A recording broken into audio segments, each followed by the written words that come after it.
you have availability of these deadly weapons to deeply disturbed, unmoored young males, especially.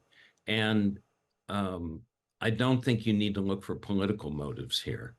Um, you're dealing with a deeper cultural malady, and the gun question is ultimately very much a larger political question and question of law. What do you think the political fallout is going to be from this assassination attempt on the president? It will do more than solidify Republicans around Trump. Trump has already solidified the Republican Party, but the assassination attempt will create a an intensely charismatic aura around him, especially among Christian nationalists who are the MAGA base. And he has already campaigned as somebody who is being persecuted by the Democrats. He's a convicted felon, and he casts all of the suits against him, all of the cases against him, from the January 6th case and the Mar-a-Lago case of stealing national security, secrets, and obstruction of justice, as completely politically motivated. Now they will see him as having been through a crucifixion and resurrection. He will assume, as he has attempted to depict himself, as a Christ figure. And the Republican convention will be the greatest cult of personality ever seen in American politics. And what are the implications for President Biden's candidacy? To say the Democrats are in disarray is a cliche. The Democrats, particularly in the Congress and across the country, among those who give money, the so-called donor class, um, are in complete suspension about Biden. They have not known what to do. I suspect that this will have the create an impulse actually to rally around Biden as the only alternative. He's not going anywhere. There's no process to replace him. On August 7th, the Democratic National Committee will meet and will nominate him as the Democratic nominee in a meeting in order to get him on the Ohio ballot, and the convention will be a formality.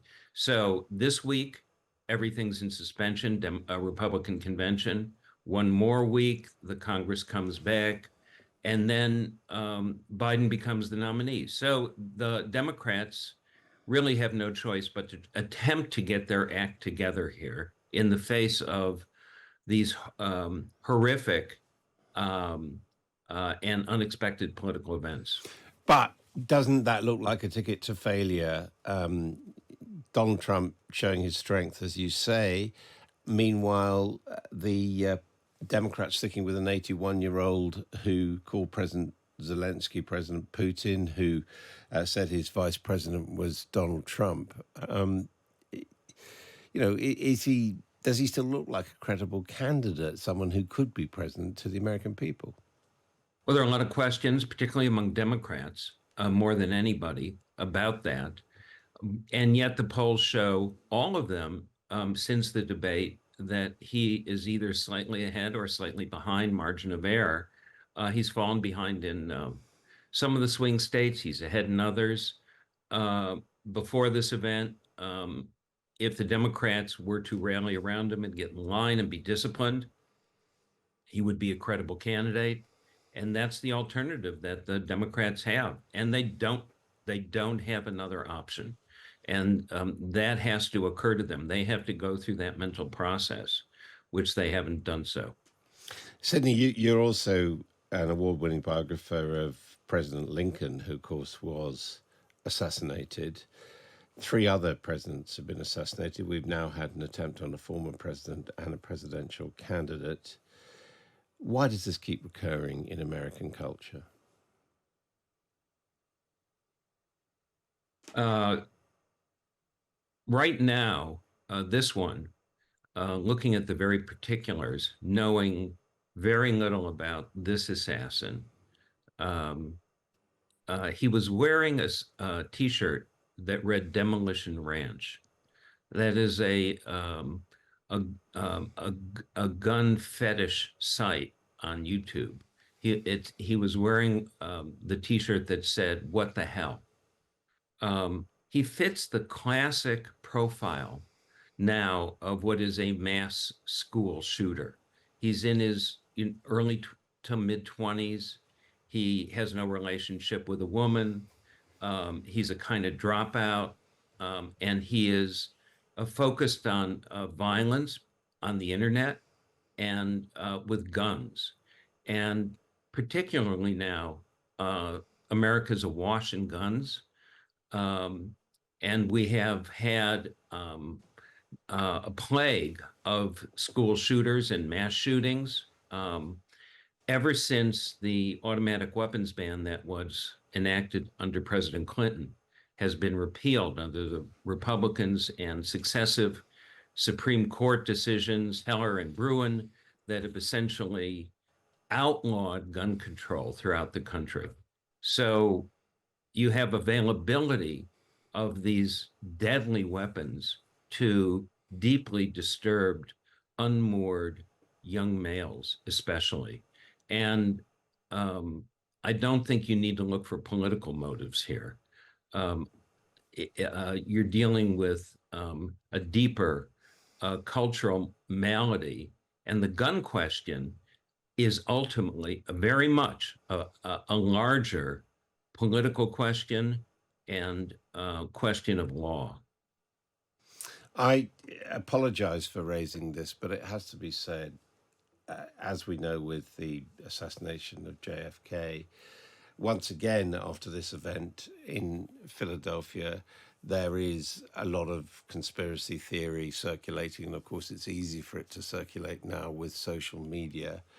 Do you see anything suspicious other than the obvious about the circumstances of what we know of what happened in Butler, Pennsylvania? I think there are 2 points to make. One is the one I made. There are considerable studies done by experts on domestic terrorism, particularly a man named Robert Pape, P-A-P-E, at the University of Chicago, about mass shooters, school shooters, and so on. And this person evidently fits that profile. It's not political. Two, there are a lot of conspiracy theories that will be circulated of all kinds, and this gives rise to them. On the Republican side, there's been a coordinated and immediate effort to project uh, the the blame onto Democrats for saying that Donald Trump is a threat to democracy, and somehow that's the cause or the incitement to violence. Of course, that's an attempt to stop the criticism of Donald Trump and also to remove the focus for the fact that Donald Trump has been the single greatest cause of incitement to violence since his entry into the national political race. And I uh, uh, utterly condemn all the violence, but it is worth remembering as a historic fact that he essentially called for the assassination of his rival Hillary Clinton in 2016, saying if she were to appoint federal judges, that might be an issue of concern to that so-called Second Amendment people should pay attention to. He was denounced for inciting an attempted assassination, and he has incited violence against everybody involved in the cases against him, all of whom are under security protection right now and have received murder threats. So this is a great atmosphere of violence right now, and it floats with Donald Trump, who now is become almost a victim of in my view, a classic domestic terrorist without greater motive. So finally, nonetheless, for all that he said before, you feel that America and the rest of the world should basically prepare for the re-election of Donald Trump. I'm not making any predictions. I'm not in the prognostication business. I can only offer my analysis based on where we are right now, um, and to also analyze the situation of violence as a factor now in American politics. Sidney Blumenthal, thank you very much indeed for your time. Thank you. Now, I can bring you the latest on this story. Donald Trump has posted on his social media app, Truth Social, in the last few moments. I can read that to you now. He says, "Thank you to everyone for your thoughts and prayers yesterday, as it was God alone who prevented the unthinkable from happening. We will fear not, but instead remain resilient in our faith and defiant in the face of wickedness. Our love goes out to the other victims and their families. We pray for the recovery of those who were wounded and hold in our hearts the memory of the citizen who was so horribly killed. In this moment, it's more important than ever that we stand united and show our true character as Americans, remaining strong and determined and not allowing evil to win. I truly love our country and love you all and look forward to speaking to our great nation this week from Wisconsin." That's signed Donald J. Trump.